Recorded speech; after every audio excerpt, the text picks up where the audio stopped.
23 ఏళ్ళు పార్టీతో అనుబంధం, ఏం సాధించాడని మరో పార్టీలో చేరిండు. ఎందుకని ఆ పార్టీ నుంచి ఈయనకు వచ్చిన లాభం ఏంటి, ఎంత సంపాదించాడనేది బయట వేధిస్తున్న ప్రశ్న చాలామందిని.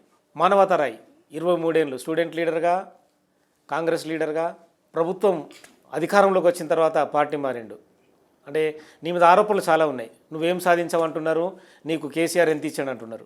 ఏమి ఇస్తారు చెప్పండి? నేను డబ్బులు ఇచ్చిండు అంటారు. మరి పక్కలో కార్పొరేషన్ చైర్మన్ ఇస్తానండి, అంటే వాళ్ళ అధికారంలో నా భార్యకు ఉద్యోగం ఇస్తాను. అంటే నీ జిల్లా సర్జనుడు పిడమర్తి రవినే గౌరవించలేదు పార్టీ.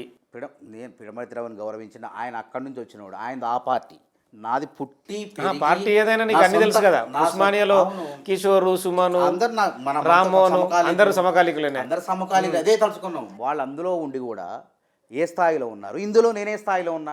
అంటే ఒక ఉద్యమకారుని గుర్తించలేదు కాంగ్రెస్ పార్టీ.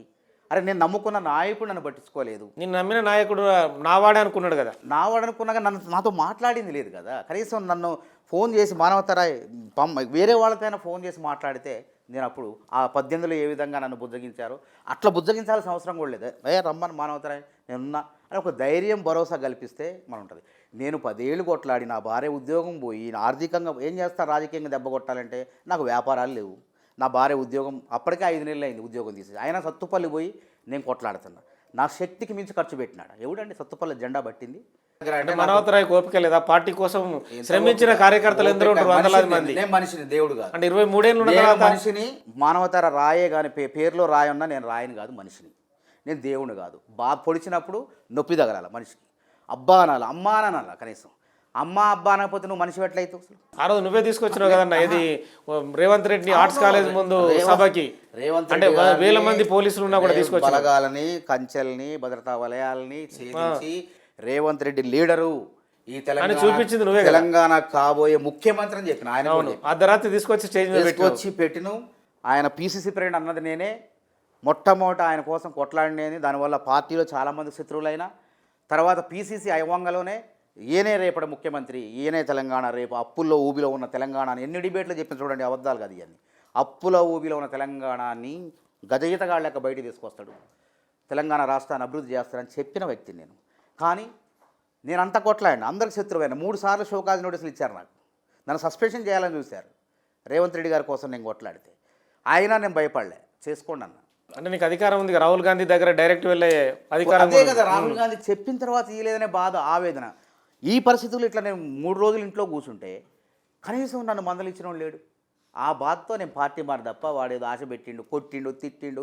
18లో చైర్మన్ ఇచ్చేవాళ్ళే కదా. నా సహచర మిత్రులందరూ చైర్మన్లు ఉన్నారు. క్రిషాంక్ వీళ్ళందరూ పోయారు, బాలరాజ్ యాదవ్ వీళ్ళంతా నా మిత్రులే కదా. మేమంతా కలిసి ఉద్యమాలు చేసిన వాళ్ళం కదా. సుమను, మేమంతా అందరం కలిసి పనిచేసిన వాళ్ళం, కలిసి కూర్చొని చేసుకొని మాట్లాడుకున్న వాళ్ళం. అంటే నీకు సపోర్ట్ చేసిన పొంగులేటి శ్రీనివాసరెడ్డి లాంటి శ్రీనివాసరెడ్డి గారు కూడా నాకు సపోర్ట్ చేశారు. మానవతారాయణ వెంబడేసుకొని తిప్పడం అన్ని రకాలుగా. శ్రీనివాసరెడ్డి గారు వారు ప్రయత్నం చేశారు, కానీ వారిది కూడా అక్కడ నడవలేదు కొన్ని ప్రత్యేక పరిస్థితుల వల్ల. ఆయన ఏమన్నారంటే, మానవతారాయ్ నీకు టికెట్ వచ్చినా నేను సహకరిస్తా, నా మనిషి నాతో నమ్ముకొని వచ్చిండు ఒకడు, నన్ను నమ్ముకొని వచ్చిన సుధాకర్కి ప్రయత్నం చేస్తా, నీకు పార్టీ అధిష్టానం నీ కష్టాన్ని గుర్తించి వస్తే నేనే ఉంటాను నీకు ధైర్యంగా, నువ్వేం భయపడాల్సిన అవసరం లేదు, నేను ఉన్నాను ఒక భరోసా ఇచ్చిండు జిల్లాలో.